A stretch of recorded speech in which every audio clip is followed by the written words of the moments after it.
ED. അഴിമതി കേസിൽ കൈക്കൂലി നൽകിയ വ്യാപാരികളെ തേടി വിജിലൻസ്. ഇ.ഡി. ഉദ്യോഗസ്ഥർക്ക് പണം നൽകിയ വ്യാപാരികൾക്ക് വിജിലൻസ് നോട്ടീസ് നൽകിയിട്ടുണ്ട്.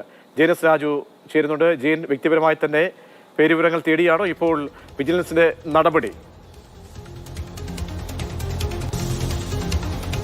തീർച്ചയായിട്ടും. അതായത് ഇത്തരത്തിൽ പണം നൽകിയ ആളുകൾ ചിലർ നേരിട്ട് വിജിലൻസിനെ സമീപിച്ചിട്ടുണ്ട്, മറ്റു ചിലരെ കുറിച്ചുള്ള വിവരങ്ങൾ വിജിലൻസിൽ ലഭിച്ചിട്ടുണ്ട്. ഇതിന്റെ പശ്ചാത്തലത്തിലാണ് ഇപ്പോൾ വിജിലൻസ് ഇത്തരത്തിൽ പണം നൽകി കേസിൽ നിന്ന് ഒഴിവായ ആളുകളുടെ നേരിട്ട് കാണുകയും അവർക്ക് നേരിട്ട് വിജിലൻസ് ഓഫീസിൽ ഹാജരായി ഇത് സംബന്ധിച്ച കാര്യങ്ങൾ വിശദീകരിക്കാൻ പറഞ്ഞുകൊണ്ട് ഒരു നോട്ടീസ് നൽകിയിരിക്കുന്നത്.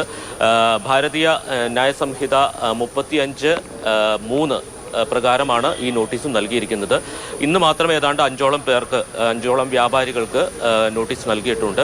ചിലരോട് ഇന്ന് തന്നെ ഹാജരാകാനാണ് ആവശ്യപ്പെട്ടിരിക്കുന്നത്. അങ്ങനെയുള്ളവർ നേരിട്ട് ഹാജരാക്കി ഇതുമായി ബന്ധപ്പെട്ട കൂടുതൽ വിവരങ്ങൾ വിജിലൻസിന് നൽകും. ഇവരെല്ലാവരും ഈ ഇ.ഡി. ഉദ്യോഗസ്ഥർക്കെതിരെ കൃത്യമായിട്ടുള്ള വിവരങ്ങൾ വിജിലൻസിന് കൈമാറാൻ തയ്യാറാണ് എന്നുള്ളതാണ് ഇതിലെ ഏറ്റവും പ്രത്യേകത എന്നുള്ളത്. കാരണം പലരും അവർക്ക് കാര്യമായിട്ടുള്ള നിയമലംഘനം നടത്താതെയാണ്, അല്ലെങ്കിൽ നിയമലംഘനങ്ങൾ കാര്യമായി ഇല്ലാതെയാണ് അവർക്കെതിരെ വലിയ തുക കൈക്കൂലി ആവശ്യപ്പെട്ടത്.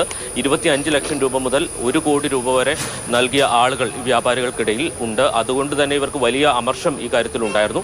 ഇപ്പോൾ വിജിലൻസിന്റെ ഈ അന്വേഷണം ഒരു വഴിത്തിരിവായി, അല്ലെങ്കിൽ ഒരു വഴിയായിട്ടാണ് ഇത്തരം വ്യാപാരികൾ കാണുന്നത്. അങ്ങനെയാണ് ഇവർ നേരിട്ട് എത്തി ഈ വിവരങ്ങൾ വിജിലൻസിന് കൈമാറുന്നത്. പ്രജീഷ്. ശരി, ജെയിനാണ് വിവരങ്ങൾ നൽകിയത്.